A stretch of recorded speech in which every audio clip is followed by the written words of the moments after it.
Welcome. Thanks for stopping by. I'm Digital Micro. You're on the Digital Micro Trading Journal channel. We day trade for an ROI payout, no trade recommendations, just a trade journal. Price action, imbalance to balance, draws on liquidity, and order flow levels is what I'm going to cover for the price action order flow levels Friday, April 21st, 23. Let's get to the charts. Weekly S&P Micro Futures, we still have this 3-week equilibrium point. So 41.47, that's a big area confluence in the charts. It's also where the 420 RTH open was. So that's where we're playing with right now in range. Let's point to the algo here, the 91 delta with that hashtag. That's a sell signal. So let's go to the next chart.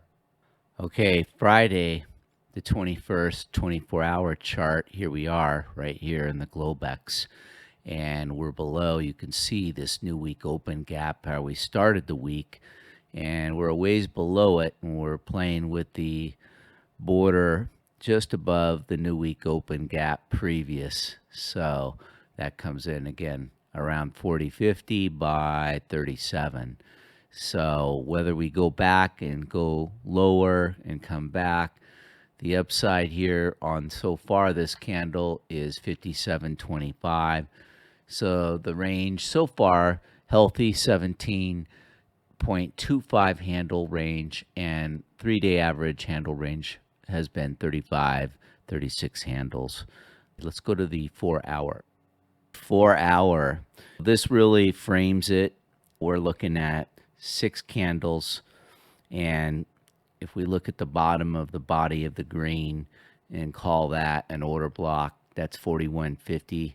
And what I'm really looking at this last hour of the previous days, 420 on this candle wick low, and that comes in confluent with 4136.75, just below the previous new week open gap. So that's a level here that we could definitely revisit. Anchored volume weighted average price 41.51.75, so that's another confluence here. And then the sell signal right here is lining up with the weekly. That's a pullback trend sell, and that's a minus 71 delta. So nothing really bullish about this, but it is a Friday, and so possibly a muted range.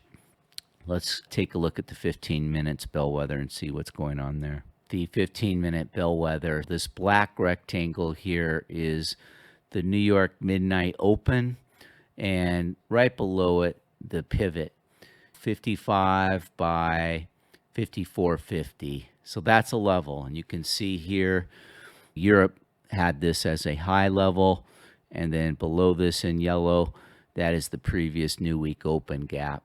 So I'm really looking at, if you take a look at the new week open gap for this week, that is seeming like way too high to get back to. So we'll kind of see if we can get to that. But I'm looking at a more muted range here, and my goal is to just play out where we are with the midnight open and the pivot and the previous new week. I don't want to do a lot of trading today, and I want to just take a look at how we do from this RTH April 20th, Thursday. That's a level 46.75, and you can see we opened 41.46 with the Europe. So these are the two levels right here, and that is the range that I think. And what we've got below here is possibly we could go down and break. And again, we looked at outlined already. We've got lows, drawn liquidity at 36.75. So those are my ranges. Ranka next. The Ranka, let's start with the upper blue Keltner level, which is the new week open gap, and right above it, the upper blue, 41.74. That doesn't seem likely looking at this picture, because you see this whole Globex. The red line is the mid Keltner, and price has basically had one run above it here. We touched this new week open gap, and that had a delta of 176, and we just plunged right down We haven't hit this lower blue, and that's coming in at 41.28. And right now you can see we're just bouncing off this floor S1 with a minus 299 delta. And the day one volume weighted average price line is 41.49.50. So that's right now my ceiling, 41.49. I'm going to watch that because, again, we're trending below the red, and the red again is 41.51.5. All of this kind of again is confluent to the levels I pointed out in the previous charts. It's Friday, like to be done early and call it a week, and that way preserve financial and mental capital. Take care. Aloha.